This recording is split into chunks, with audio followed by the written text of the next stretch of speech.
नीति वचन अध्याय 23। जब तो किसी हाकिम के संग भोजन करने को बैठे, तब इस बात को मन लगाकर सोचना कि मेरे सामने कौन है, और यदि तू अधिक खाने वाला हो तो थोड़ा खाकर भूखा उठ जाना।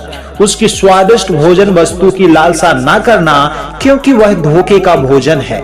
धनी होने के लिए परिश्रम ना करना, अपनी समझ का भरोसा छोड़ना। क्या तू अपनी दृष्टि उस वस्तु पर लगाएगा जो है ही नहीं? वह उकाब पक्षी के समान पंख लगाकर निस्संदेह आकाश की ओर उड़ जाता है। जो डाह से देखता है उसकी रोटी ना खाना, और न उसकी स्वादिष्ट भोजन वस्तुओं की लालसा करना, क्योंकि जैसा वह अपने मन में विचार करता है वैसा वह आप है। वह तुझसे कहता तो है खा पी, परंतु उसका मन तुझसे लगा नहीं। जो कौर तूने खाया हो उसे उगलना पड़ेगा, और तू अपनी मीठी बातों का फल खोएगा। मूर्ख के सामने ना बोलना, नहीं तो वह तेरी बुद्धि के वचनों को तुच्छ जानेगा। पुरानी सीमाओं को ना बढ़ाना, और ना अनाथों के खेत में घुसना, क्योंकि उनका छुड़ाने वाला सामर्थी है। उनका मुकदमा तेरे संग वही लड़ेगा। अपना हृदय शिक्षा की ओर और अपने कान ज्ञान की बातों की ओर लगाना। लड़के की ताड़ना न छोड़ना, क्योंकि यदि तू उसको छड़ी से मारे तो वह ना मरेगा, तो उसको छड़ी से मारकर उसका प्राण अधोलोक से बचाएगा। हे मेरे पुत्र, यदि तू बुद्धिमान हो तो मेरा ही मन आनंदित होगा, और जब तू सीधी बातें बोले तब मेरा मन प्रसन्न होगा। तू पापियों के विषय मन में डाह ना करना, दिन भर यहोवा का भय मानते रहना, क्योंकि अंत में फल होगा और तेरी आशा न टूटेगी। हे मेरे पुत्र, तू सुनकर बुद्धिमान हो और अपना मार्ग सुमार्ग में सीधा चला। दाख मधु के पीने वालों में ना होना, ना मांस के अधिक खाने वालों की संगति करना, क्योंकि पियक्कड़ और पेटू अपना भाग खोते हैं, और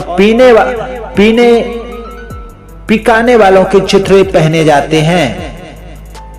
अपने जन्माने वाले पिता की सुनना, और जब तेरी माता बूढ़ी हो जाए तब भी उसे तुच्छ ना जानना। सच्चाई को मोल लेना, बेचना नहीं, और बुद्धि और शिक्षा और समझ को भी मोल लेना। धर्मी का पिता बहुत मग्न होता है, और बुद्धिमान का जन्माने वाला उसके कारण आनंदित होता है। तेरे कारण तेरे माता पिता आनंदित और तेरी जननी मग्न हो। हे मेरे पुत्र, अपना मन मेरी ओर लगा, और मेरी दृष्टि मेरे चाल चलन पर लगी रहे। वैश्या गहरा गड्ढा ठहराती है, और पराई स्त्री सक्रिय कुएं के समान है। वह डाकू के समान घात लगाती है, और बहुत से मनुष्यों को विश्वासघाती कर देती है। कौन कहता है हाय, कौन कहता है हाय हाय?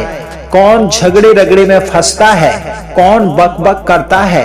किसके कारण घाव होते हैं? किसकी आंखें लाल हो जाती हैं? उनकी जो दाख मधु देर तक पीते हैं, और जो मसाला मिला हुआ दाख मधु ढूंढते को जाते हैं। जब दाख मधु लाल दिखाई देता है और कटोरे में उसका सुंदर रंग होता है, और जब वह धार के साथ उंडेला जाता है तब उसको ना देखना, क्योंकि अंत में वह सर्प के समान डसता है और करैत के समान काटता है। तू विचित्र वस्तुएं देखेगा और उल्टी सीधी बातें बकता रहेगा। तू समुद्र के बीच लेटने वाले या मस्तूल के सिरे पर सोने वाले के समान रहेगा। तू कहेगा कि मैंने मार तो खाई परंतु दुखित ना हुआ, मैं पिट तो गया परंतु मुझे कुछ सुधि ना थी। मैं होश में कब आऊंगा? मैं तो फिर मदिरा ढूंढूंगा। प्रभु इस वचन के पढ़े और सुने जाने पर आप सबको आशीष दे। God bless you.